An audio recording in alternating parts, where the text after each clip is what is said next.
Bill, can you? I'm going to talk just for a couple minutes about design and the way that I go about design, the way I approach design. And I don't know, some of you might find this to be helpful. Yeah. Are you recording, Bill? Yes, sir. Okay. Thank you. Thank you. That heat off. Let me just shut that heat off. And can we get everybody to mute, please? Go to speaker view. Just turning that heat off. Okay. I have in my shop a couple little electric heat blowers, and they're kind of noisy, so I'm shutting those down. I'm doing that for you guys, so you can hear me. All right, so I have some guidelines that I use for design. And number one, right at the top of my list, when I'm thinking about design, when I'm getting myself in the mindset of designing something, the very first thing that I want to do is fall in love. And the thing that I had a wonderful teacher in undergrad and in a sculpture class, and the valuable thing that he left me with was to find things in the world that I think are beautiful, or that catch my eye, and to make mental notes, make sketches, take pictures, and bring those things home. And if I have a picture of something that I particularly love, hang the picture up, and just start paying attention to other artists, the work of other artists, and the things that move me. And that was the very first thing that I started to do, because when I design furniture, or when I design anything at all, I was taught that the thing that I need is a language of forms and shapes that are meaningful to me. So that's how I begin that process, is by admiring and falling in love with the work of others. And then I find that for myself, my own voice begins to emerge. So with that little lesson, and then a second very valuable point here when you're designing something, or when I'm designing something, is to be bold and embrace failure, because I probably design 17 horrible things before I come up with one thing that I like. So that's very much a part of discovery and the design process. And I'll start with the things, admiring the things that I like, and then what I want to do is, if I have images of things that I am admiring, over time, maybe weeks or even months, in my mind, I start to tease apart what it is about that thing that I like, and what are the things that maybe aren't so important. So it's a very personal process, and I think everybody finds their own way with this. Okay, and that being said, I'll move on to, let's go to this slide here, if we can. And what did I do with my picture? George, if you will show them number one.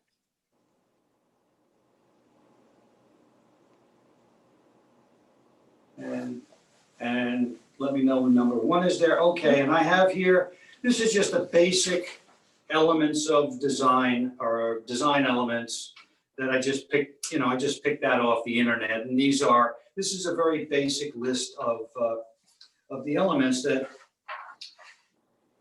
no matter what it is that you're creating, if you're creating a three-dimensional object that sits in space, then, these are the things that you're thinking about. These are the things that I think about. Shape, of course, is at the top of the list, and that is simply a two-dimensional shape that you find to be pleasing. It catches your eye for whatever reason. Just the curve, it just...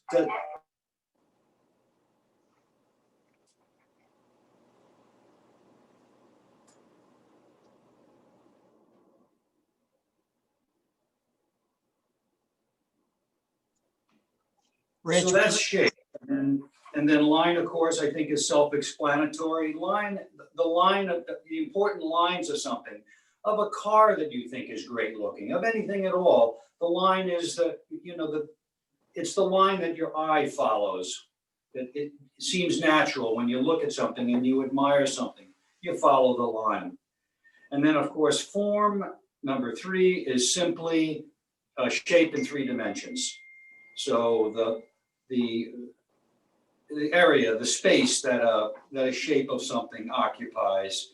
And the number 4 is the negative space. And that's important too. If you have a chair with 4 legs and it's got a lot of stretchers on it, that might not be as nice looking as a chair with 4 legs with no stretchers, because the negative space is cleaner. And then, of course, you move on to texture, whether things are smooth or coarse or rippled or what have you, and you can contrast smooth and textured, whatever. Color, of course, has to do largely, for me, I don't paint much, so I go with material selection, whether I want a particular metal up against a type of wood, a species of wood. I find that walnut is very pretty when I put it next to aluminum. So that's that. And then, of course, value is just the paying attention to light versus dark. How about proportion? Do you ever think about the golden rule of proportion or anything like that, Rich? Well, I do, and actually, the golden section is this is all pretty well studied stuff. The Greeks had what they call the golden section, and that's, I think it's 3,000 or 4,000 years old, and they were way ahead of us. That was a mind-boggling culture. But they determined that, I think is it 1.6 or 1.63? There's a golden section that the Greeks worked out, and you can just Google Greeks golden section, and you'll find that they discovered that if you're creating a rectangle, and you can come off that list now, please, George, and come back to me. And if you're creating a rectangle, that there's an ideal proportion for a rectangle. So absolutely, you don't want something to appear top heavy, et cetera, et cetera. So as I said, design is a very personal process. You'll find your own way through that. I'm going to move on now to how I actually set things into action. And I have here, I love these, these books that have just blank white pages. I like to buy these, and I keep all of my, they're just white pages with a hard binding. And so what I do is I make my little, I don't know if you can see any of this because it's in pencil, so it's not, it's not easy for the camera, but I'll make my little sketches here, and that's how I start. Yeah. But I always put the date at the top. You can't see it. And I like to use a book. I like to use a book because everything is retained. If I put it on scraps of paper, sometimes I'm going to be tempted to wad that paper up and throw it away. And I really don't want to do that, because there might be something that is helpful or informative in that, even if it was something that I reject in the moment, maybe a week from now or a month from now, I'm thinking, wait a minute, wasn't there something dealing with triangles that might be helpful for me now? So I like to keep a sort of a visual journal. And so that's how I start. I start everything with sketches. And I'll make, numerous sketches, sometimes dozens, before I wind up with something that starts to feel that there's a little bit resolved. So then I come to, that's when I turn away from pencil and paper, and I come to the very first thing that I usually use is my hot glue gun, corrugated cardboard, a knife, scissors, these kinds of things. And I've got a couple of little models here that I'd like to show you. And I don't know how well you can see this if I try to hold it steady. I have a little chair, and the seat back are corrugated cardboard. And the parts, the wooden parts, they're cut out on the bandsaw just quickly. I'm not going for anything refined here. You can see that this is kind of crude. And if you look at what I've done on the bottom, I had an idea for these members on the bottom down here, and I have total disregard for joinery or how this thing is ever going to be built. I'm primarily concerned right now, how does it look? Is it pleasing to the eye? Is it something that I want to move forward with? Here's another inexpensive, and bear in mind, this is about 11 cents worth of material. And if you don't know what hot glue is, Here's my hot glue gun. This one's about 15 years old. They're readily available. You can get glue sticks. These are just Ace Hardware or generic glue sticks. The glue stick goes in the back of the tool. It's got a trigger when you plug it in, and it squirts out a paste, a kind of a hot paste that's pretty effective for this kind of thing. So I'm a real fan of a hot glue gun. And cardboard. Here's another thing that I did, and with a cardboard top, I created a little styrofoam cone here out of just a piece of, this is made from I have here just, this might be just something that came as packing material in something that I ordered from Amazon. It's just a piece of styrofoam. If you have some of that pink insulation, the rigid insulation board, that works too. And a shape like this, I probably rough cut it on the bandsaw and then twirled it around on my disc sander. I have a big disc sander, which I'll be showing you a little bit later. And so again, it's a crude shape. And then in order to mount the table in it, I just sliced it. And you might be able to see that I had sliced it down here. Let me just get something to point with.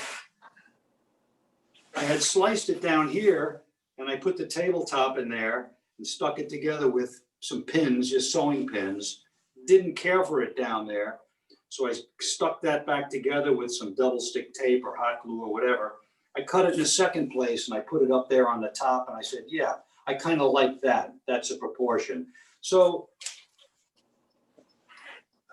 yeah, what more can I say about that? So the key to early, the earliest models for me in a project, the key is fast and dirty. And I just have very little investment.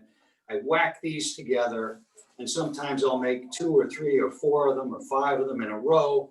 And maybe 2 different ones will have some aspects that I like to combine. So this is a great way to see something in 3 dimensions, especially for an old fart like me. And I'm not thrilled about doing things digitally. I mean, there are drawing programs that you can do now on your computer, and I just won't have any of it. Sorry, that's not for me.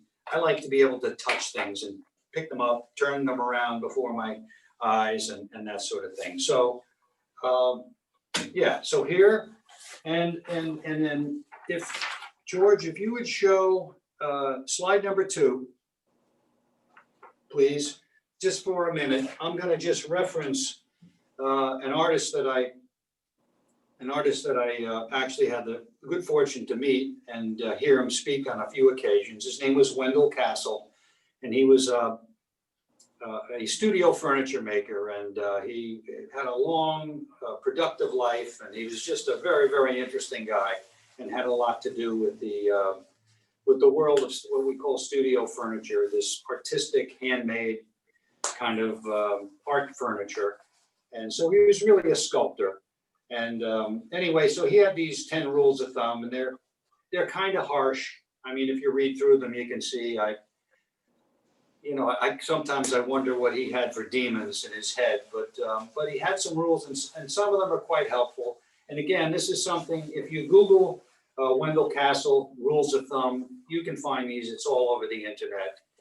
And I like to, when I find something like this, I like to print it out and hang it up in the shop for, on the cabinet door for a while, a week or a couple of weeks or whatever, and see if there's anything valuable and if there's any lessons that this guy has to offer me that I can bring to my work.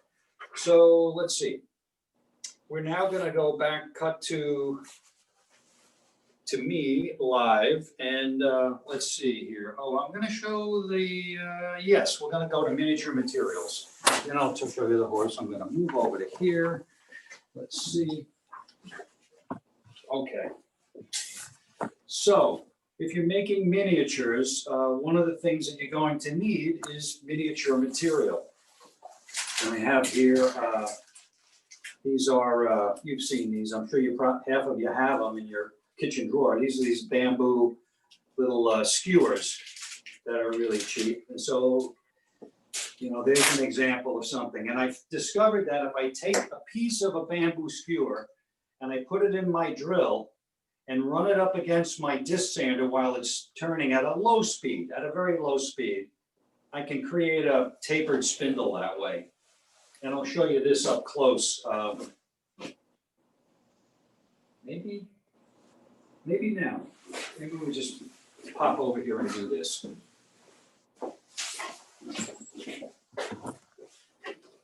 So can you zoom me in on that? Okay. Yeah. Okay, so this is a 20-inch disc sander, and it's among my favorite tools. It's an investment that I never look back on, and it has a half-inch thick steel wheel here. So the wheel is very massive, and so the beautiful thing about that is if I turn this on for just a second, turn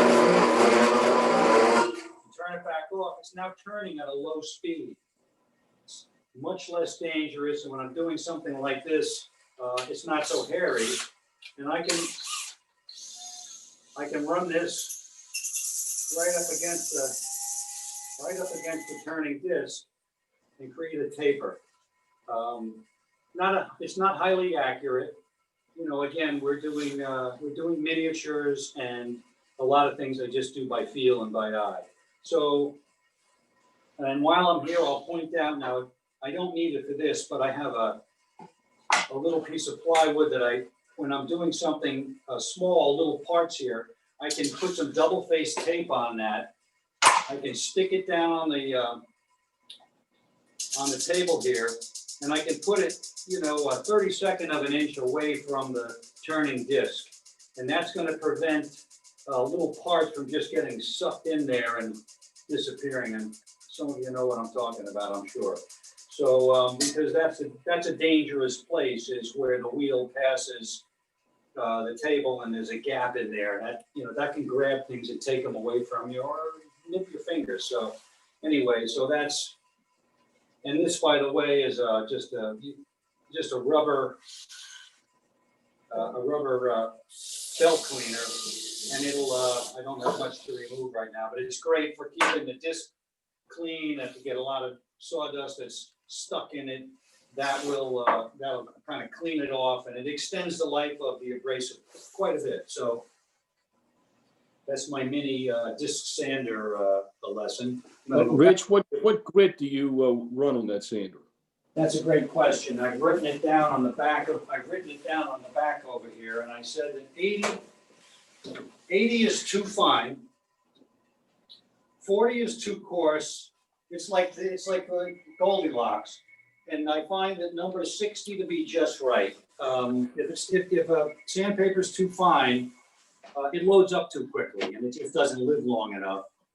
And I find with the 40, it's just a little too coarse for my taste, and so there you have that. And I don't finish a part on this sander. I shape things with the sander. So I don't know, you might have a different approach for your shop. So let's see. So back over here, I was talking about miniature materials.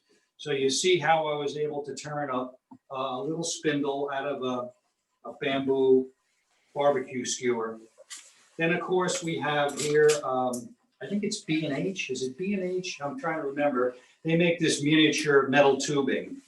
This is just hobby tubing. I have a little square section here that's looks like a 1/8 square, 1/4 inch, and then I have aluminum, brass, and these are very handy for creating miniatures. It's really very nice stuff. It's very straight, very precisely made, and there's a tremendous range of diameters available if you go looking for it.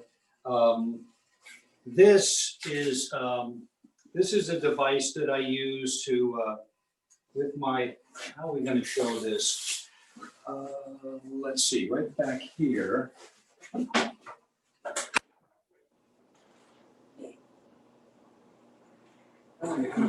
Sorry, my water bottle's there. My water bottle's there. Rich, the hobby shops are all out of business around here, aren't they? What's that? Aren't Hobby- the hobby shops are all closed now around here, aren't they? Well, there's still stuff online. There's still, Yeah. yeah, you can find this stuff online. In fact, if Yeah. you know exactly what you're looking for, I mean, you can just Google it and usually Amazon has it. So this is a piece of melamine. It's a scrap that I have. And when I want to create a really thin piece of stock, because I'm creating miniatures over here, I like to use that. It has a little Rick? cleat. Yeah, Michael Murphy. I found the site, KNS Metals. K&S, that's the one. K. So it's Kilo. ksmetals.com. Yeah, K like kilo, S like Sierra, K&S Metals. And they Yes, have, .com. yeah, .com. Thank you, Michael. So this piece of melamine, and I just put a little cleat on here, and the cleat just prevents it from getting sucked into the tool. The cleat comes up against the edge of the table here. So now I have a very flat, stable, slippery place. Instead of, this is just a little bench planer that I use. I have a bird head in that, a helical head in that. And I use this, this is dedicated to very small things and also to curly grain wood, because I have a larger planer on the other side of the shop. But you can see the table has a joint here and there's another one on the other side. And if you're, trying to put something very fine through there, often the machine wants to just kind of gobble it up and it just gets spoiled. So this is a nice way to move a small piece of thin material through the stock, through a tool like this, and you wind up creating little thin pieces of material. Here's something piece of cherry that's like 1/8 of an inch thick. So, and I can get even lower than that. You can get stuff pretty thin. So, thin stock. Now I'm gonna just push this back out of the way. Back over here, and I'm gonna talk about, sorry, everybody try to bear with me. I'm gonna be hopping around quite a bit. So another thing that I discovered was here in this particular example, and let's see, let me just grab one of these. I have some little tables that I made, and they're multicolored, and those are little glued together pieces of material, and of course the walnut and maple. And there's a fine little line right there. I don't know if the camera's getting that. Yeah, sort of, yeah. Okay, maybe I can get a little closer. Photography. You all see what I'm doing there? There it is. That's good. See that little fine piece? That's like a piece of veneer. And the way I created these is like, I made a block of material. This is just a quick block that I threw together just for this demonstration. So, come back up front. So I have, I just used some lumber that I had around. This is probably spruce or fir or whatever. And I created a little piece of veneer for that little strip.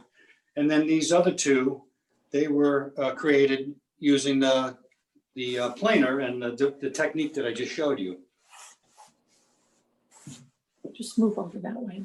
Ah, okay, yeah, okay. So that's what I did. So I create a block like this, then I take it to the bandsaw. Before I do, I want to get one side nice and smooth. I take it to the bandsaw and run it through the bandsaw and take a slice off. Now there's a tabletop. And in the case of these other little tables, as I'll show you in a little while, I could probably get 6 or 7 pieces out of this one glue up. So it's an efficient use of my time. And to create the veneer, I ran a piece of material through the bandsaw, and I've got something here that's I'm gonna guess that's probably about 40 thousandths of an inch thick. So that's gonna be like a real pencil line, you know, on a model. So miniature materials is a very important concept. Of course, wooden dowels are very, you know, readily available and very, very handy. I have here some pieces of plastic tubing. Home Depot. I mean, this is not expensive at all. This is the PEX plumbing tubing. So there's that. And then while we're on materials, I'm going to talk a little bit about larger mock-ups, because while I don't think I have any full-size mock-ups, but I do have, let me see, I think I do have, I'll be showing you that actually in the course of, you know, where we're going. I'll talk more about it later. But this is just cardboard, corrugated cardboard that I laminated a number of pieces together with glue. And George, if you don't mind, let's see, where I have a picture of that. Numbers 5 and 6. Just show 5 and 6 just for, you know, 20 seconds each, just so people can see what I'm talking about. Let me know when that's up. He's showing the glue on the cardboard. Yep, good. And then go to the next one, 6. Okay. So a piece of plywood on top and some paint cans or whatever. Yeah. I'm just applying weight and Right walk away and wait for it to be a piece of material. Okay, let's go live again. And so here I am with this. So I find this to be particularly helpful if I need something that's bulky. And a beautiful thing about the corrugated cardboard is I can get the sense of a shape with a very low commitment, not only in money, because it's you know, this is free. I was going to recycle this stuff, a little whatever, 30 cents worth of glue. But now I have something that I can cut very easily. If I wanted to take this to the bandsaw and cut something out, I zip right through it. So it's very low risk. Styrofoam is another, as I pointed out, that's a handy material. Cardboard mailing tubes, fabulous, cheap. I mean, they come in 30-inch lengths, and I've cut these up and use them as legs or various elements. Hot glue, the same thing. The idea is to make something out of rubbish quickly, just to help you get a sense of the space that it takes up and how it appears and how it makes you feel, you know, when you look at it. So yeah. All right, so let's see, where can we go from here? And then, of course, let me also mention rubber bands. This is probably the greatest thing since sliced bread. I use those constantly, you know, holding things together, holding miniatures together. I love double-faced tape. Just the paper tape, not carpet tape. Carpet tape works too, but this is cheaper and a little easier to deal with. So I get this through McMaster Carr. 3M makes it. Wonderful stuff. I love this 77 spray adhesive. Comes in very, very handy. And yeah, so let's see. I think I've covered miniature materials. We're going to move on to, we're going to move over here to the horse. All right, so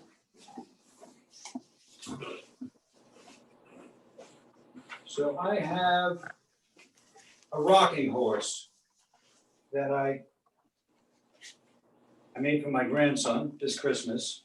And actually, my wife found the design. She was watching a TV show, I think, or something, and she said, "Quick, come look at this." And I saw this rocking horse. I went online and looked at pictures of rocking horses, and I found the very one that we had seen. So I went on my computer and I did a screen grab, and I got some pictures of it. And then I went on the website found it. I went on the website and I discovered that they claimed that it was 26 inches tall and 38 inches long. So with this, what I did was to create a full-size rocking horse, didn't make a miniature. I didn't make a miniature, but I went right to a full size. So what I did was I overlaid the horse with a grid. And that's a 1/2-inch grid. So it's a very simple thing to do. I wanted to determine where is the very bottom of it. So I put a horizontal line on the bottom of the drawing, and then using let's see, I have a little, it's basically a little miniature roofing square.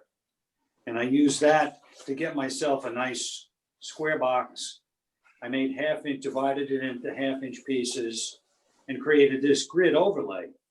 So now what I can do is I can take, let's see, how do we do the math here? If I measure this distance from the bottom of the horse to the top of the horse, and I take a measurement of that in inches, actually digital works the best. So if you try to interpret that into decimals, and then I know that the rocking horse is, what did I say, 26 inches high. Well, then I take 26 inches and divide it by whatever that measurement is. And then I know how many times I have to multiply this to get to full size. So now that I've drawn this grid, I can take each box, multiply it in size, whatever that, I don't have a factor here, but let's just say for argument's sake, it's 7 times. So what I'll do is I'll create on a large piece of paper, like I have here on this tabletop, a full-size drawing, and I create a grid on that paper that is 7 times bigger, so that'd be like, what, 3.5 inches instead of 1/2-inch. Instead of a 1/2-inch grid, it's a 3.5-inch grid. And then I can take what's in each box and just interpret it onto the larger grid. This is an old technique. They used to do billboards like this, murals on the sides of buildings. I'm trying to think, Robert, was it in Indiana? Robert Indiana, the artist, I mean, he came out of a tradition of, billboards and used this technique to create large paintings. So I come over to my table here, and these would be the tools that I might find helpful. That's a roofing square.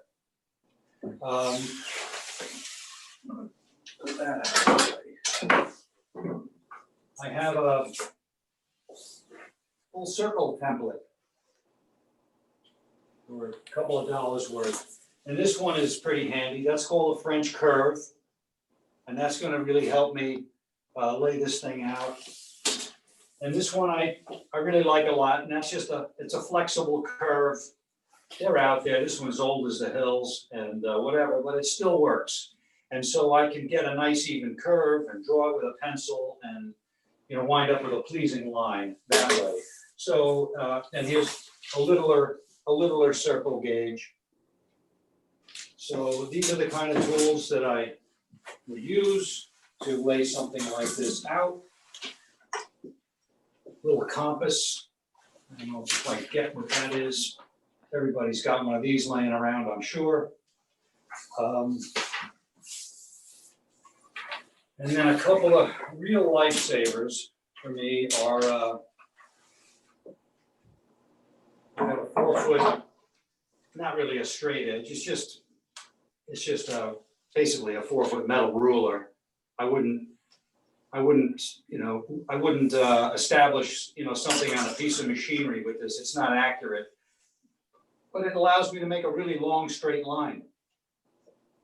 So that's a great tool. I'll just pop that over here. Excuse me. And then last but not least, this is a set of trammel points and I can just put them on either end of the stick. And I use that actually to set up the rocker. I made an approximation of the rocker, then I got out my trammel points, put them on a stick, and I used that as a compass. Found a, let's see, how can I describe that? I found a center line where the rocker hits the table, and I got myself a vertical line. I just picked the place and stuck the point, the trammel point up here, and just swung the arc. And I saw am I hitting both points and the middle? And so I just adjusted the trammel points up and down the stick until it was the right length. And then I get myself a very nice smooth arc, which I can draw, and perfectly good line that I can cut up to the line on a bandsaw. So these are the ways that I've gone about creating the rocking horse. And and most important of all, the tool I didn't mention is a little cheap calculator, because boy, oh boy, is that handy. And here's what I wound up with. So, and I just interpreted the joinery the way I wanted to. So I ran through tenons. I put the whole thing together with, I wedged all the joints and put it together with epoxy. So I figured, he can throw it down the stairs. He's not going to break it. And so there you go. So this is my secret code to stealing something off the internet and making yourself an example. So what do we do now? I'm going to move on to. I have all those things except that long compass, Yeah. but I use a string. Same thing. Yeah, string. Yep. A string will work. The beauty of trammel points, however, a string can be stretchy. And so that can be kind of annoying. And trammel points, you get quite an accurate arc that way. So where it's something that's critical, like on these, I wanted to, you actually have to rock the thing on there. So I really wanted accuracy on that. And I wanted both sides to be alike. So that's how I did that. Okay, so let's see, I'm going to talk a little bit about over here about,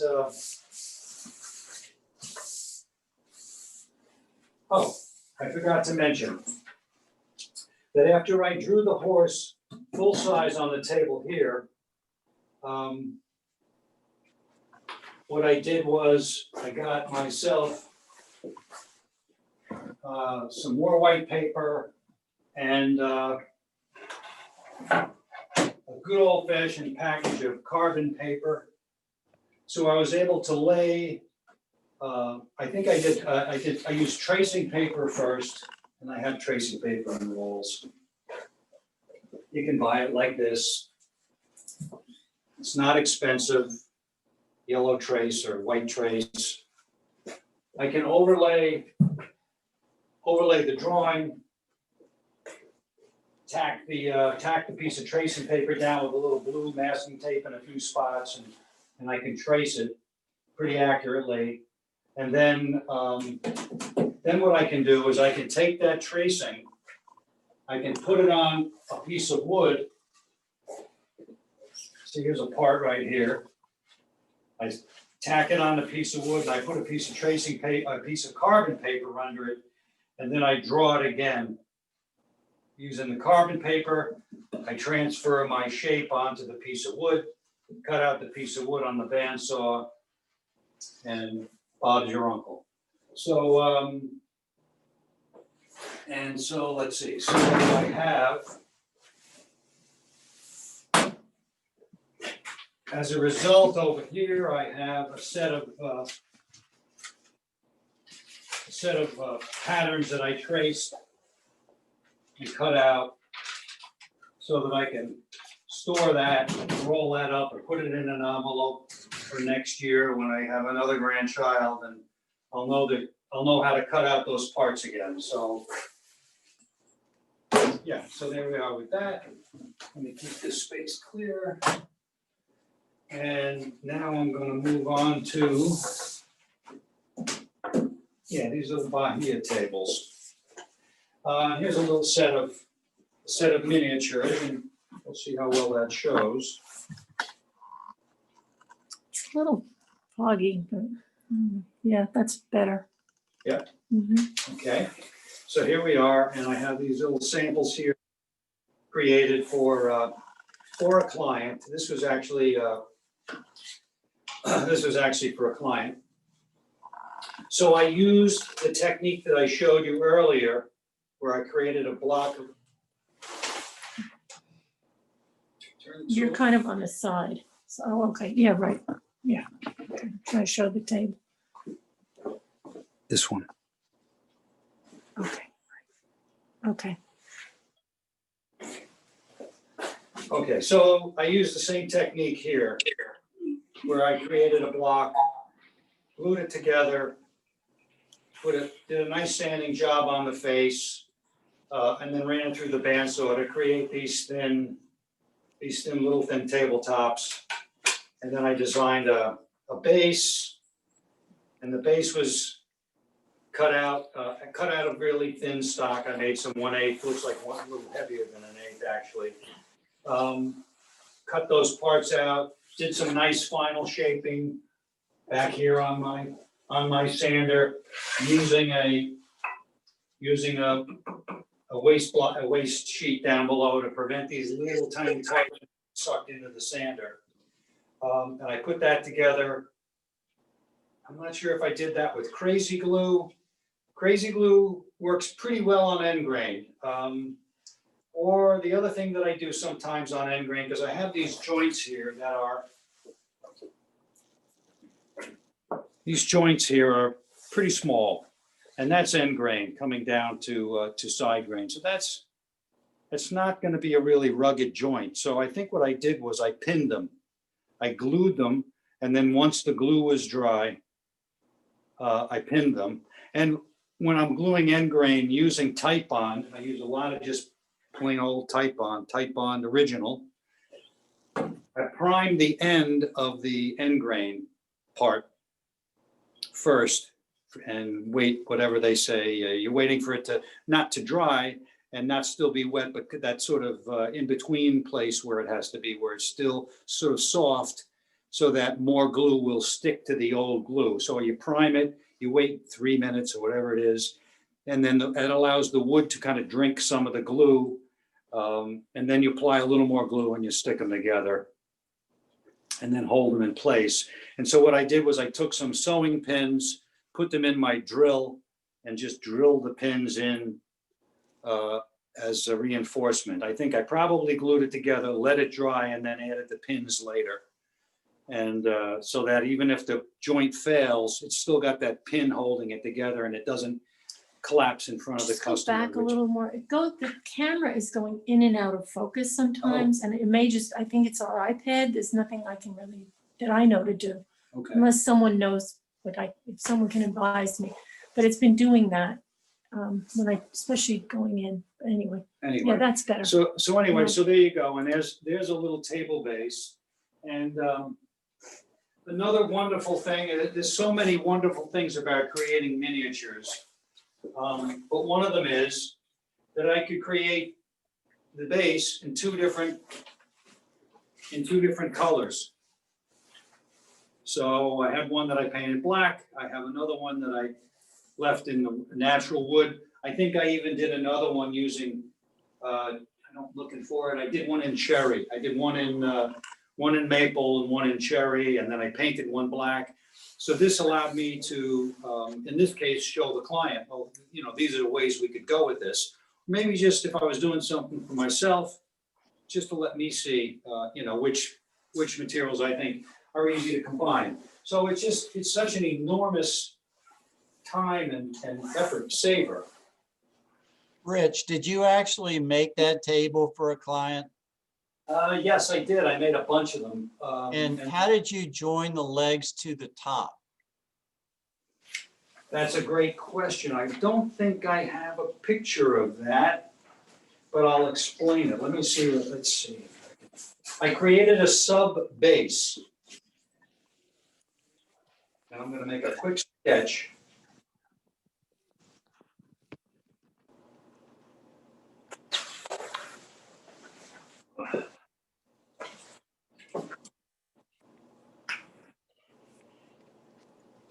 And does the customer ask these kinds of questions when you're showing them a cardboard model or a model with small pieces of stock? Do they ask these kinds of questions, or they just assume you've got it all and they like what they see?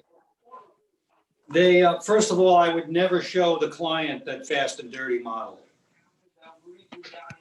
So I'm only showing them really nicely made, refined models, and that's the first thing. And then usually the client, they don't really care or even understand or want to understand how I put it together. They don't know it's difficult.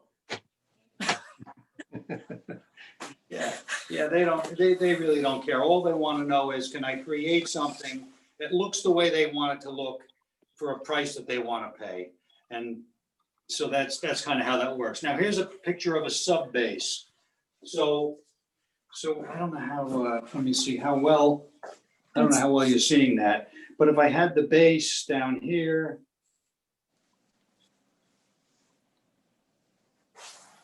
and then it has feet at the bottom.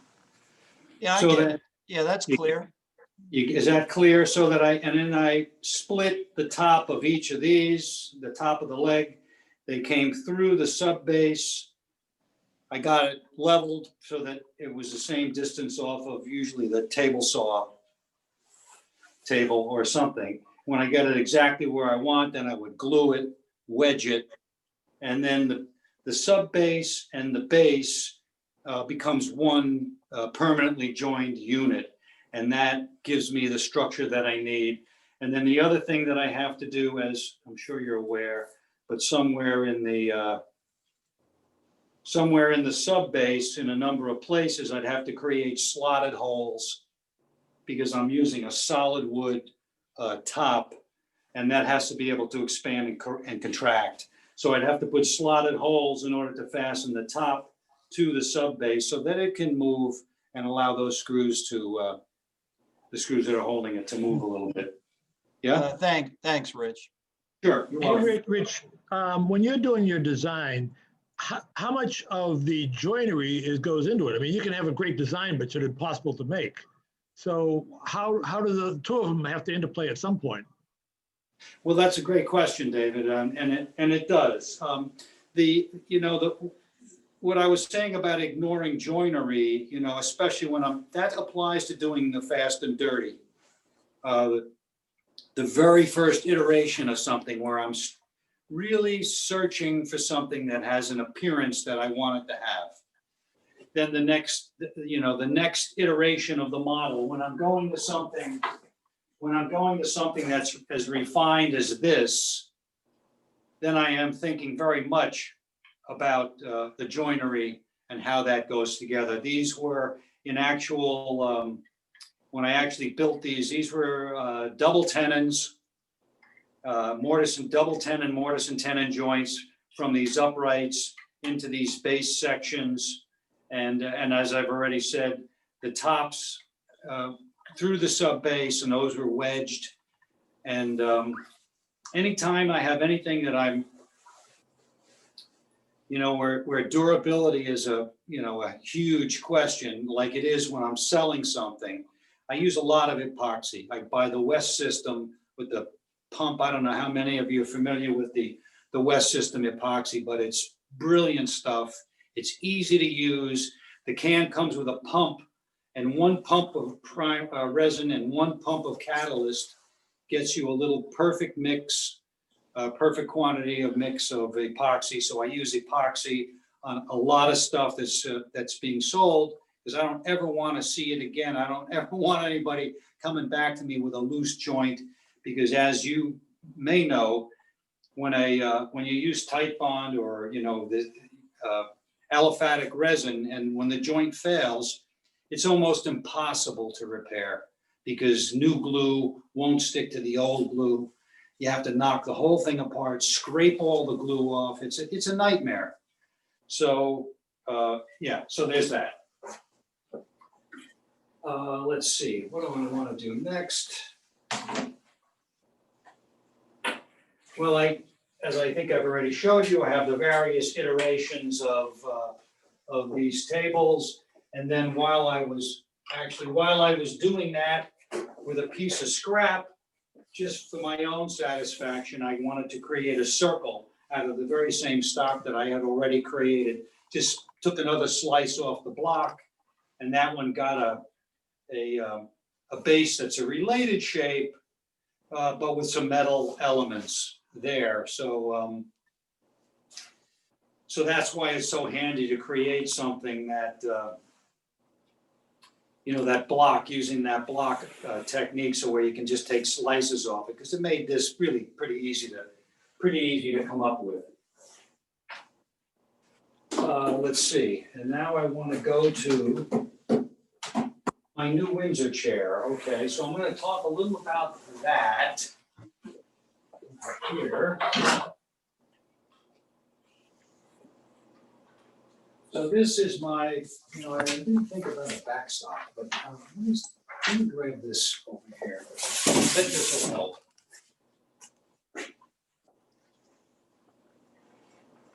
So here is a miniature of a piece that I call the new Windsor chair. And actually, I started with a sketch, and I do want to show that. Let's see. Where is that? That is slide number, you know what? Should we just pass on that? Yeah, before I show you this, I'm sorry to hop around, but let's go to, well, let's not. I'll see what we're running out of time here.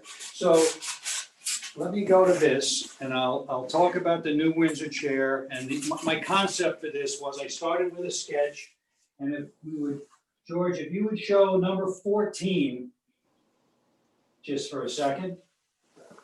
So I started with a pencil sketches in my book. Okay. No, he's not stopped yet. Yeah, now it's a sketch. Okay. Give me a thumbs up when you see what I've asked for. We should be there, Rich. Okay, good. So there's the sketches for the new Windsor chair, and those are sort of some of the more final sketches, and that's what I arrived at. And at some point along the line, rather than using that fan back, that solid fan back that I sketched, I decided to go with a more conventional back made out of with a rail and stiles and spindles, and created a back in that way. So now back to me live. All right. Okay, and I have this model that I created. And down here, I used that technique with the primer on the glue. And I glued the legs on. I cut out, after I cut out the seat to the shape that I wanted, and I played with that shape. I probably made a few. I created a piece of thin stock using my planer. I experimented with how thick that is and how it affects the appearance, the proportion of the thickness of the seat to the, the massiveness of the top of the leg. I did a few little tests like that till I came up with something that I liked. Then I glued them using that priming technique, the legs to the seat.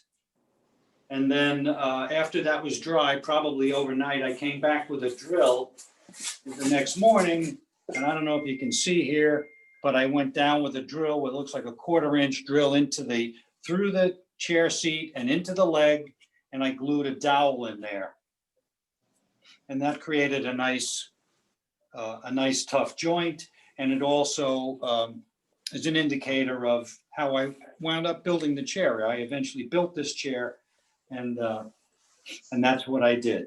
So this is a miniature that I built for that. The top, these are all cut out from flat stock, thin flat stock, all these walnut parts, with the exception of the top, the crest rail, as you can see, is curved. So I did that one by hand. And then I took skewers and I made spindles, like I showed you earlier on the sander over there. And I took a thin drill bit, whatever the size of the bottom was here, I took a drill bit that size and I drilled through the top, through the crest rail, all the way down and created both holes at the same time. I created all of those. I'm sure I did was I created these parts before I installed the spindles.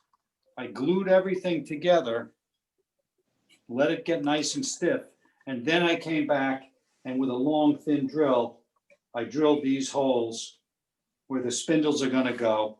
Then after, and obviously they're too small for the top, but they're perfect for the bottom. I went a second pass with a larger size, only in the crest rail. Then I dropped in my spindles, a little dab of glue here and there. And then when I was all done, shaved them off, took that over to a spindle sander. And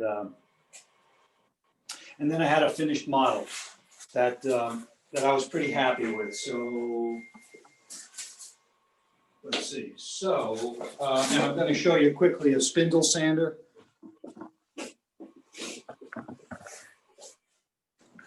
I got this tool right here, the spindle sander, and that's pretty handy for shaping curves.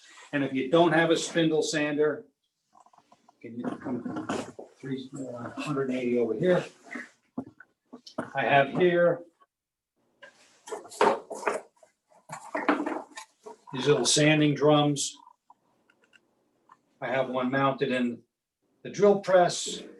I use a little platen down here at the bottom to get me up into the happy part of the abrasive, and I can shape little things very easily and pretty accurately. If I have a good crisp pencil line, I can sand up to the line and actually get pretty close to what I want right there. So that's an additional technique.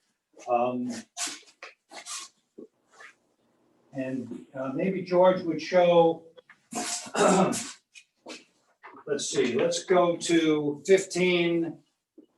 I'm going to show all the way 15 through to 18, please, George. All right. Were they the Do pieces? you want him to stay on one or keep going? Go. He's going. Yeah. Yeah, I'm not sure which one's 15 because they're not. Well, I don't see the slide number. You see a pile of parts? Okay, I got it. It's up. Okay, so there are the parts that I made, and they're all, because I was mocked this up. After the miniature, I went to a full-size mock-up. And in a case of a chair, you can't use junk. You can't use, obviously, you can't use mailing tubes and styrofoam because you've got to be able to sit on it. It's got to bear a couple of 100 pounds. So I made it out of wood. So I used whatever I used on that, probably common lumber, or maybe I used, actually, I like scaffold planks. I discovered at the lumber yard years ago, scaffold planks, and they are, what are they? They're a full 2 inches by 8 inches, and they're 12 feet long, and they're like $20 each. They're made out of spruce or some other nasty thing. So it's just good, cheap wood in, solid wood. Hey, So Rich, how do you taper those spindles like that? those were tapered on the lathe using a jig that I don't have here. I can't really illustrate, but that'd be for another. I'll be happy to share that afterward. But I created a jig to put on my lathe that has that receives a router. So when I run the router left and right across the spinning material, and it gets me a perfect taper. Finish it up with sandpaper. Very good. Thanks. And boom, there you go. So there's a picture of the parts, which I made out of whatever rubbish I had laying around the shop. The next shot, number 16. Okay. You're there. Okay, good. And you're seeing now, I think what you're seeing is most of the chair put together, but without the spindles. And I have the crest rail in place. And that's helping me to design the rest of those parts so that they'll fit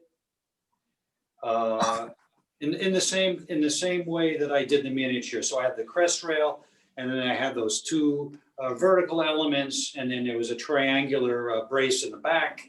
And after that was all solid, then I drilled my holes, through the crest rail for the spindles. If you go to 17, there's the finished mock-up. You in there, Vic? Yep. So there it is. Oh, for you're in you. there, okay. And then go to the last slide there, 18. I just want to know if you're in there. I was going to come in. From you, okay. All Hey, right. Elmer, could you mute your microphone, please? Okay.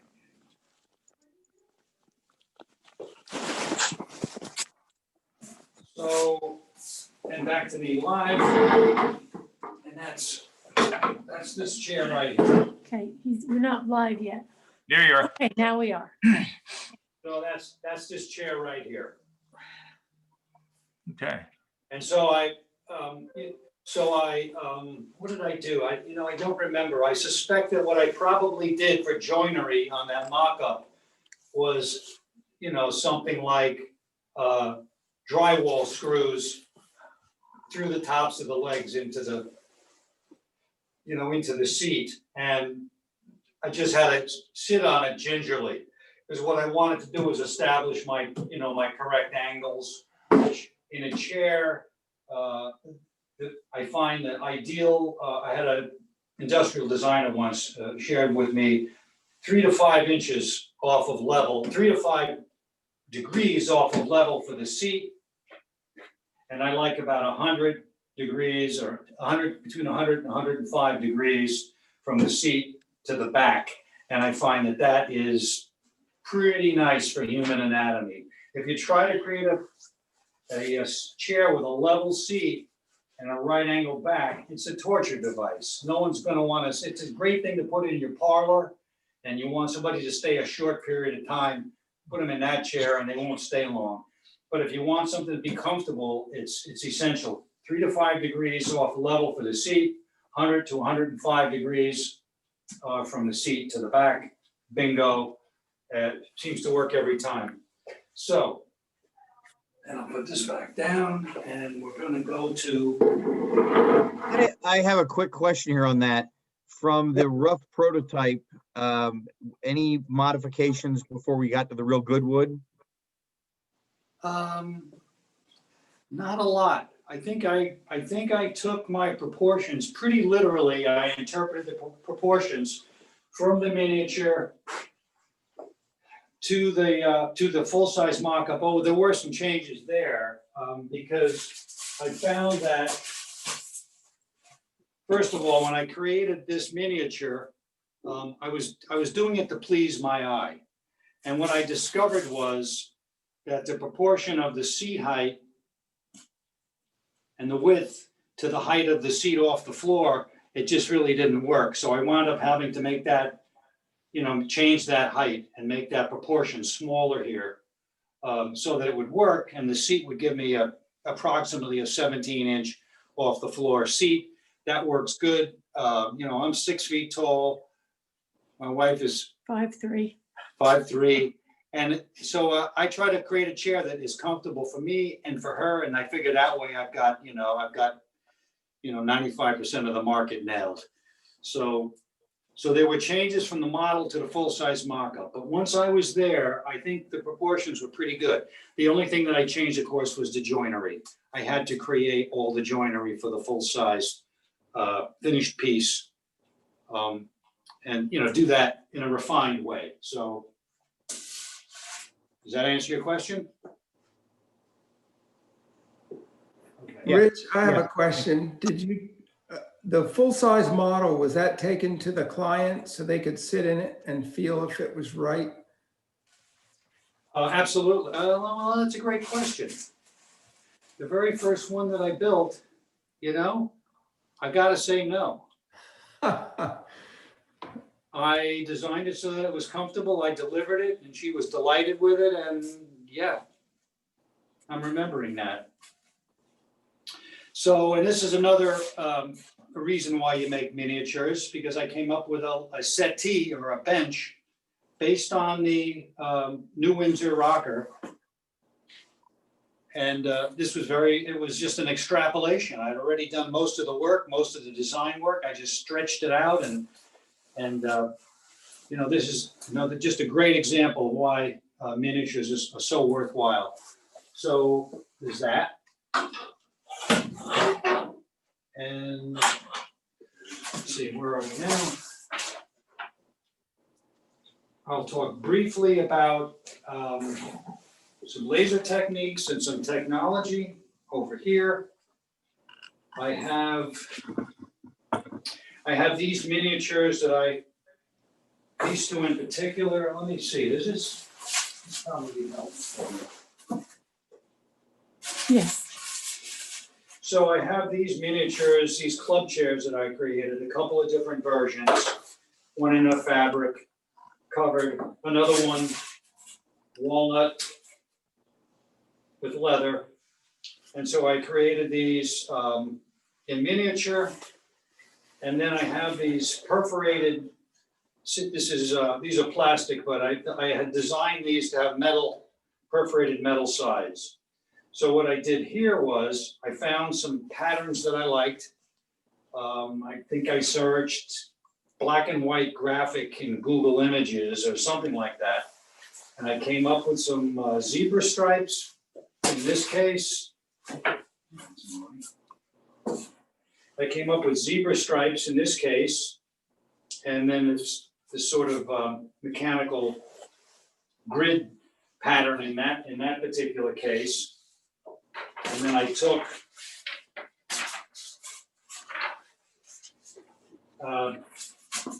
screen grabs, printed out graphics, and then I was able to scale these. I have some more iterations of the paper images, and I scaled them to the size of the model that I wanted to make. A friend of mine has a small sign maker's laser cutter. So he cut me some thin plexiglass. This is, I don't know, this is like 1/16 of an inch thick plexiglass. So he cut these. And I created the rest of the model using thin plywood, I believe, glued in the plastic panels. And so I wind up with very good representations of what it was that I wanted to create. And let's see, I think I have a finished picture of that. Yes, in fact, if you'll go, please, George, to 19, we'll do 19, 20, and 21. All right, so there's 19. There's a picture of this model, and it's just photographed in a way that really gives the effect by putting it on a white sweep. Now and then go to 20. Okay. That's what with the open sides, right? Open sides. So while I was here with the design work already done, I used a digital rendering person that I hired on the internet. Never met the guy. It was not expensive, and I was able to send him drawings to scale with dimensions, and he gave me that image because I wondered what would this, while I'm here and I've gone through all this trouble, if I wanted to interpret that into yet another version. So that's how I got to that, and that's a cheap way to do that. And the rendering, of course, is it's a digital rendering, so of a miniature, not a miniature, but still a model. It's a digital model. So then finally, page on 21, there's the finished chair in my old shop, and yeah. So there you go. So now what I'm going to do is move on to this over here. Okay, do you want back live? Yeah, back live, please. Okay. And I've got this table here, which I did for a customer. And I started out This is a 1/4 scale model. This is a model of a 10-foot dining table. So I created a miniature 1/4 the size. But before I did that, George, if you would please show them 22. We're gonna look at 22 and 23 and 24.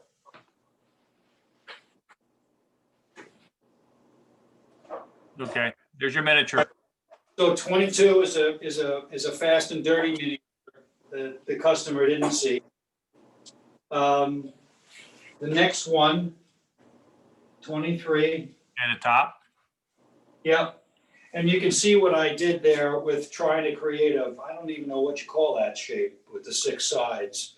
But, you know, I was playing with that idea, so I made a miniature like that. Decided it was an awful idea, and I wound up going just with a rectangle. And then, of course, the final product is shown in 24. Okay. And there's the finished. There's the finished table in the client's home, and just as a little fun fact, the chairs that you see around that, I built one chair. We brought that chair with us when we photographed the table, and we got the right angle for the camera, got the lighting set, made everything perfect, and then just took whatever it was, 7 different pictures. Took that chair and just moved it around and photographed it all the way around the table. So it looks like I have a whole set of chairs, but never made a set of those. So that's trick photography, I guess is what that is. So, and then back to this miniature, live, please. Miniature, the same one, right? Yeah. No, live. He's not live. So you want live? Yeah, go live, please. There you go. Okay, so here's the 1/4 scale miniature again, and the top is a separate piece. And you can see, I hope what I did here, I have this rib, and then these smaller ribs here on the sides, and that drops into space in the base. And I was able to use that design to create the finished piece. I mean, I refined it all, but I was able to prove out the design, and I wound up in the finished piece. I wound up, pinning that top down with a couple of screws, I think, just to hold it. But it was beautifully supported. The top, which was very heavy, and so I had a lot of concern about that. But by supporting it so fully with the base and with that rib, it wound up being very secure, very stable, and rugged. So that's always a good thing. So, Did you glue that on, Rich, in addition to those screws, or is just the screws? no, the top is the finished table is 2 pieces. So there's just really a couple of screws holding it. When the top is set in place on the base, it's a very good fit, very snug, and then a couple of screws just pin it in place. Thank you. Yeah, you could dance on that table. It's great. And then you can move the table. And then and of course, if you ever wanted to move the table, I probably wouldn't even be able to get it into his home in one piece. So it had to come apart. Just out of curiosity, what materials did you use for the top of the full size table? Didn't hear that. What materials did you use for the top of the full size table? The top of the full-size table was a piece of walnut covered MDF that I bought. It already had veneer on it. And then it was trimmed in solid walnut. So the perimeter is trimmed in solid walnut. It was a torsion box design, so it was hollow. The top was 3/4 inch. The bottom was 1/2 inch plywood, and it had a series of ribs and structural ribs on the inside of it. So it was very stiff, very stable, and but it weighed a bloody ton, but impossible to do in solid wood. So Yeah, All thanks. right, well, now I have another example here. These are a couple of, we're live, are we? Yeah. Yes. Here are a couple of examples of what I call my Janus table, and Janus was, I think, a Roman god with two faces. So it's what I call a curio. So it has a glass top that floats above a base, and the idea is you could display objects of curiosity on the top of there. They'd be under the glass and protected. This was a turning that I created just with laminated some scraps from a job that I had, spun it real quick on the lathe just to create a cylinder. And I wanted to see what would happen with different height tables. If I wanted a coffee table height, an end table height, what would happen to the proportion? Would I want a larger piece of glass or a smaller piece of glass?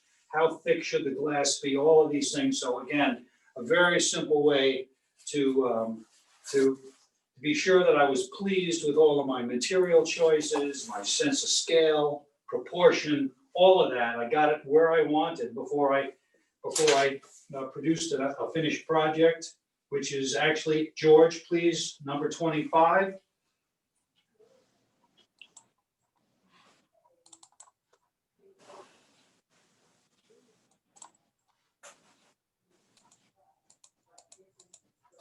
Okay, All right, good. And there's the finished table. You can see there's a feather. It's actually a wild turkey feather. I was accused of putting a hawk feather in there. Someone was, I don't know, trying to get me in trouble with the people that protect animals, I guess. But anyway, it's from a turkey.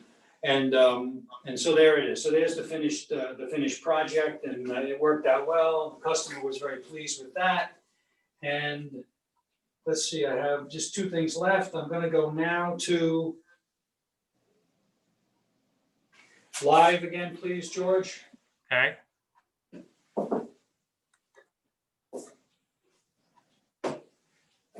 Okay, that's, Yeah. is that Valerie's? I don't know what you want. Okay, Is it Valerie's table? Okay, now it's not, it's You're live live. again. You're live. Okay, so before I move along here, I wanted to just mention that this is what I use 90% of the time with these miniatures. I take a little bit of shellac, I create a wash coat. I have, what did I say here? 3 parts alcohol to 1 part shellac, a little cheap brush, and I'll swab, just put one fast wet coat onto a miniature like this. It's just enough to show the color of the wood, protect it from fingerprinting and whatnot. And it winds up being, not a thick glossy finish at all, but so that's my technique for that, for all of the miniatures that I created. Yeah. So, and while I'm here, I'll show you, let's see how we're gonna do this. I forgot to show this earlier, but I have 4 of these little tables that I showed to the client when I was doing this job. Actually, I produced a couple of different. That's the same customer that bought these tables. He bought whatever, 15 of these or whatever it was. And same thing where I used that technique. I glued up a block, cut slices, and I created tables, and then a primary aspect of this design, as you can see, it allows the customer to, when they're putting a number of small tables together for a larger group, you can create a design in that way. And so it was a beachfront property, and It was a cafe. with a cafe, exactly. And so I started out with,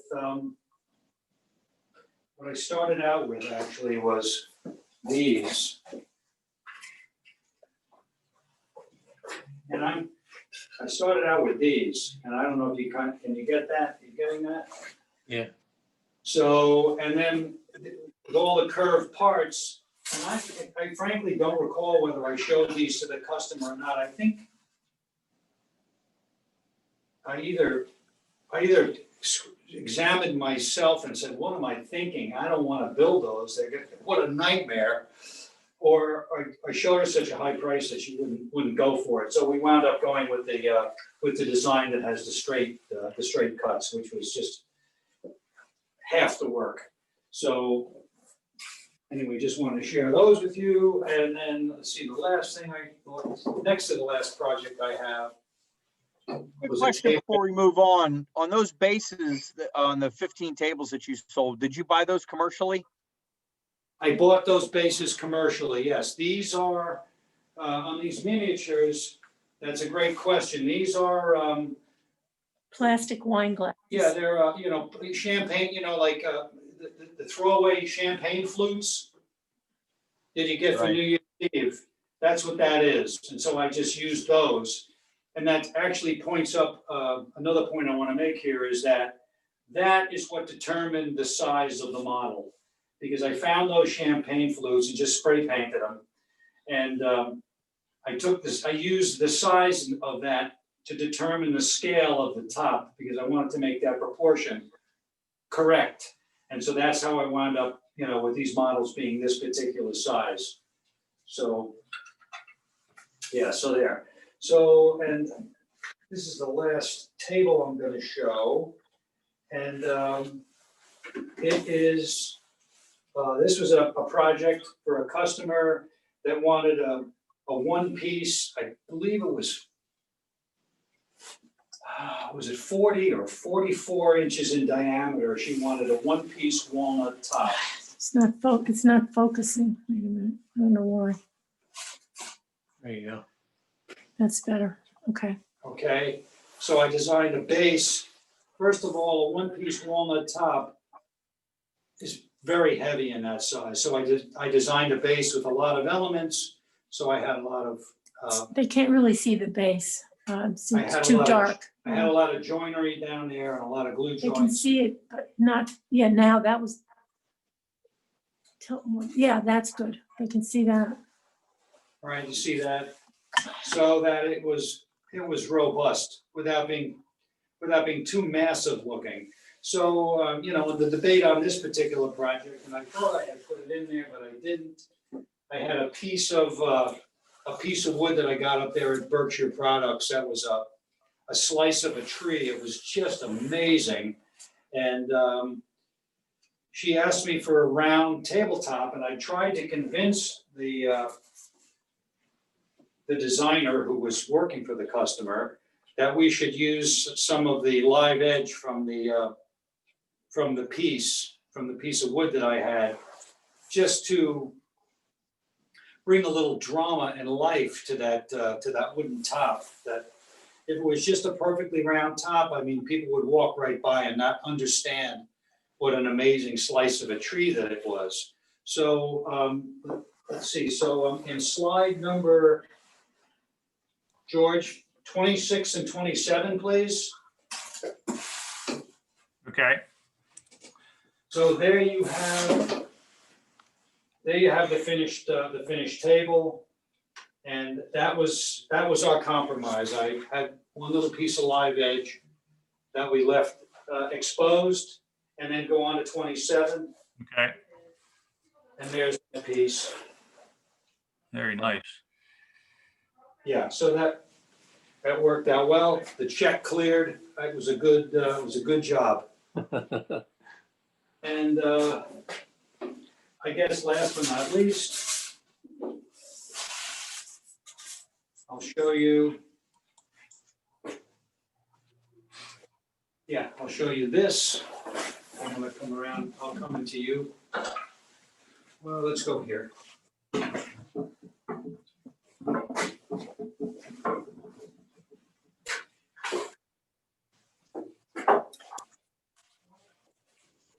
These are rocking chairs. And when I first started this project, I started with sketches. This is the miniature, the first iteration of the design that I went with. And I wanted to take the idea of a Boston rocker,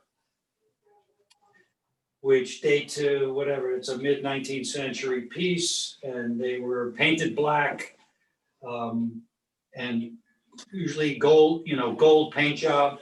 On the crest rail, on the original antique Boston rockers, you'll see painting of fruit and gold paint, and then they'll have pinstriping and other aspects on them, and on a black painted rocking chair. So this is my sort of whimsical interpretation and how to bring the Boston rocker into the 21st century. So I started there, and again, I used that miniature materials. I was able to find that 1/8 inch diameter aluminum tubing, and you can see that they actually curve and they're splayed, and I was able to do that. So again, that element, I use that to determine the scale of the model. And then when I was finished with that crest rail, I made the angles so that they didn't, the angle of the hole at the crest rail did not match the hole in the seat, so that it was forced to curve. They flex, so they're not bent. If you pull them out, they're still straight. So anyway, it gave me that design. I looked at the idea of going just with the natural materials, and then I went from that to that, and I got kind of playful with the crest rail up here, and then in the final result, I have a completed chair in my room here. I have a completed chair. I'll bring it around. Let me bring this around.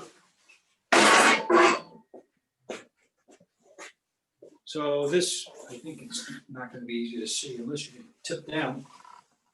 I might be too close. Too close, get up on the table. Yeah, put it on the table. Might be better. All right, here we go. So here's the finished project. As you can see, the same thing, the same curvature on these aluminum spindles. Because if you were to take a straight piece and project it through that hole, it would probably land over here somewhere. So that these are forced to create this sort of arc. And that's how I wound up If with. you want to show the seat, you probably could put it down. How about like that? Yeah, okay. And I scooped out the seat, of course, on the finished project, which I did not on the miniature. Not necessary, I think, to sort of understand the design. And again, a lot of experimenting. I did a rough mock-up on this, and I looked and I could not find any pictures of it. I don't recall exactly how I handled it, but I was able to make it strong enough to sit on, and I was able to. I think I had a lot of clamps on it. I did it with a lot of clamps and drywall screws. And for like about a month, it sat in my shop. And everybody that came by my shop, I asked them to please sit in it. And I, constantly made adjustments until I got all my angles perfect. Where it sits at rest and everything. The rocking chairs are quite a bit of design work. So I wound up with whatever that, I have my notes somewhere as to what, I think it's a long radius to create that piece, if I'm not mistaken. I'm not, I just don't recall. It might be like 11-foot radius or something. So again, trammel points is how I got that where I wanted it. So and then I'll finish up with the last picture. Number 28. Rich, what is the angle of the seat there before you leave the rocking chair? The seat to the floor? Yeah. That's a great question that I don't have the answer to. But I can get it for you and let you know later. Again, I have 101 degrees from here to They're here. looking at the photo now. Hmm? They're looking at the photo share. Oh, You're looking at the photo. Oh, that's Mary Ann. Okay, this is the girlfriend of another artist that I met at that show. And I don't know, it's just a lovely moment, and she's illustrating the product. And so you want to go just back live, and as far as that angle is concerned, it sort of depends on where the chair comes to rest. You know, so this is a little bit different. A rocking chair, now that I'm thinking this through, a rocking chair is not, the angle of the seat to the floor is not, it's not fixed in the same way that a rigid chair is. What really matters is when a person sits in it, do they feel sort of at rest and supported?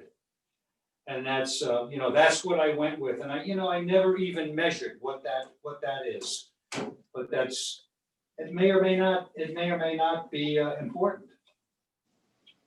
Because it's got to feel right. And once you have a 175-pound person or whatever sitting on there, that's when it has to be correct. So it's a dynamic thing, and I don't know if I have any more to say about it. So Yeah, question, Rich, I put crest rails on with like 5 or 7 spindles. How'd you bend those spindles and get that crest rail on? well, the way I assembled this chair was I put the first of all, I designed it so that it had a single spindle in the middle. So there's a center. There's a center to the chair, and that's it. So what I would do was and you can see I have little screws that are pinning these into the seat. And so what I would do was I would put just this one spindle in and then mount the crest rail on that one spindle. I probably put a soft clamp under here to support the crest rail so it would stay in that position. It was sort of loose and just dangling on the top of the one spindle. And then I just assembled them left and right, one at a time. And it became firmer and firmer as I assembled the chair. And then I was able to, just gently flex them and get them home and seated into the seat. And then once I had them all in place, I was able to kind of futz with that a little bit and roll it around and be sure that it was, that this dimension was the same as this dimension, and until I had it exactly where I wanted it. And then I pinned them. I pinned them with 1/16 inch aluminum pins that don't go all the way through. They stop short of the face. And then once they were pinned, no glue, once they were pinned and these were pinned, then I could cut off the remainder and with a sandpaper on a block, clean the top. And I pre-finished the crest rail so that after I cleaned the top, I just had to put a little bit of finish up there on the top of that. And same thing, the seat was pre-finished, so. Okay, thanks. Yep. And any other questions? The round tables that you did in maple and cherry, they look like they're glued on end grain. When you made the full size one, how did you glue those? I mean, you used epoxy? Which table? The ones that are maple and no. Right, you did maple cherry. You had models that were black and maple, and you said you did one in cherry. You had the little round models, and then you did the oval. Are we live here? Yeah, the one on your right hand. This You one. made the full size at a solid top. Yeah. How'd on you the put the full solid top? side, If I never built one of these, but if I were to, that would be a solid wood top, yes. Right, I thought you built the round ones like that. Didn't you say you built the round ones in that design with the top design like that? This one? Yeah, but with the design that you have in your left hand, The original ones that you showed, you said you Oh, built. Showed around, but I don't think you ever built that. Oh, you didn't, you're not talking about this one. No, the one, I think he's talking about the one that looks like that with the two colors. Is that right? No, the two color one. I can show you. One that looks like this. I don't think I showed any other round tables that are this size. You showed a model that was like that in round, I thought, but maybe not. No? I don't know what it was. A round top table. There's the glass, there's that. No, Okay, he's looking for a picture. I don't know what he's referring to. Unless it was not the zigzag, not that. He's not talking about that. He's sharing right now. He's looking for a picture. Oh, that one. Okay. So understood. So what is the question again? He's talking about these. Yeah. George, still with me? George, you're on mute. I'm sorry, I'm still muted. If you're doing that in solid wood, how are you going to glue the end grain together with epoxy? On this table. On the other one, the one you just put down. On this table. Yes. There is no end grain. In other words, I would orient it so that the grain was going Okay, I understand. as close as possible to the joint, Okay, which is not the most efficient use of material. right, yeah.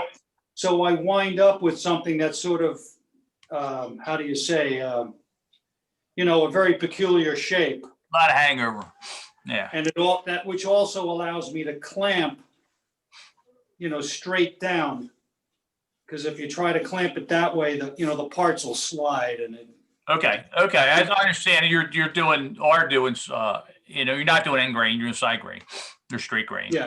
Hey, Rich, could you give a source for that pump system of epoxy? I'm Yes, not familiar yes. with it. Yes, I'm going to show it to you.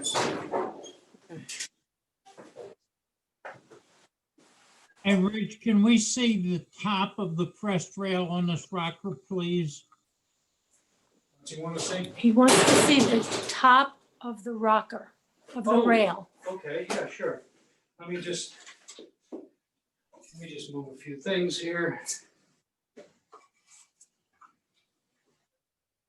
Give me just a second.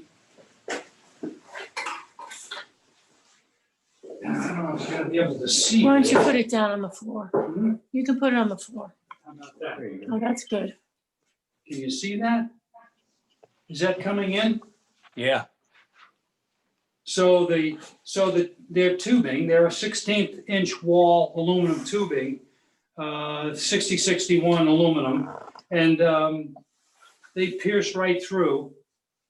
They're pinned in place with I don't know if you can see the pin. Can you see the pin in there? I wanted to be able to see the pin so that if I ever had to replace one of these, I could get a needle nose pliers in there and wiggle that pin, back it out, and then pull out the screw at the bottom, and I could yank one of those out of there and put a replacement in. So, okay. Yep. And coincidentally, the same thing is true. Not sure if you can see this. Lift it higher. The same thing is true here on the miniature. You see, I did that here. So that's what they are. And here's the glue I was talking about. I keep a paper cup on here because it, so it doesn't drip. It's the West System, little company there in New England or Canada. I don't know where they're from. They're terrific. if you get them on the phone, if you have problems with anything, they're just terrific people to deal with. And you have there's a catalyst and a resin. And if you give that one pump into your cup and you give this one pump into your cup, it's a perfect mix. They make different resins, different catalysts. This is the slow, this is an overnight cure. They have one that sets up and cures quicker. They've got one that doesn't have any color to it, et cetera. So it's a great company. They also have a filler that I sometimes use, and the filler comes in really handy when you're using slow epoxy. If it's not a completely closed joint, over the period of hours, all the glue can run out of the joint. So if you thicken it up a little bit with this powder, it'll kind of stay where it is until it hardens up, and et cetera. So anyway, it's a great company, terrific product. I highly recommend it. And yeah. Anything else? Any other questions? I've got a question for you on your round table with the live edge cutout. Yes. How did you, it looked like the base of that was a solid color finish. Was that just an optical illusion, or how did you finish that base? That piece, what I did with that piece is I made it out of walnut, and then I did an ebonizing technique, which works very nicely on walnut, where you use, you dissolve steel wool in vinegar. I've forgotten the recipe exactly. You put steel wool, you soak steel wool in vinegar, and then it dissolves completely so that you have this metallic vinegar, and you paint the finished piece. After it was all done, I painted it with that. And then there's another step, I forget what you put on, and that turns it black. And it just goes black, but in a way that is a little different than, it's a little different than using dye, in that it allows for a little more nuance. And so if you have more and less dense places in the wood, it can be less black, it can be slightly brown, and it gives a little bit of nuance to the color, and it just gives a beautiful result. So yeah, I'm sure if you Google ebonizing walnut with vinegar steel wool, it's a pretty widely known. It's a very old technique. I got it from a George Frank book. I don't know if any of you. I think you have to have a wood with high tannin level, because that's a reaction of the steel with the tannin in the wood. So oak would work great. Other woods with high tannin would do the same thing. That's exactly right. It has to do with the tannin, amount of tannin available in the wood. George Frank is, he was a furniture finisher. He never made anything, but he finished furniture professionally for decades. He was world renowned, did all kinds of work for museums. He did, crazy, huge projects. He tells an amazing story of a bank where the whole bank interior was done and delivered, and it was the wrong color. And so he came in at night and he set up smudge pots full of ammonia and fogged the whole bank with ammonia overnight. And the following day, like, the wood was a perfect color. It's like just crazy. The guy was absolutely brilliant. His name was George Frank. If that kind of thing interests you, you should look him up. Really great reading. Adventures in Wood Finishing, I think, is one of the titles. And that was just one of the little stories that he tells. It's great. Anyway, that's all I have to say about ebonizing wood.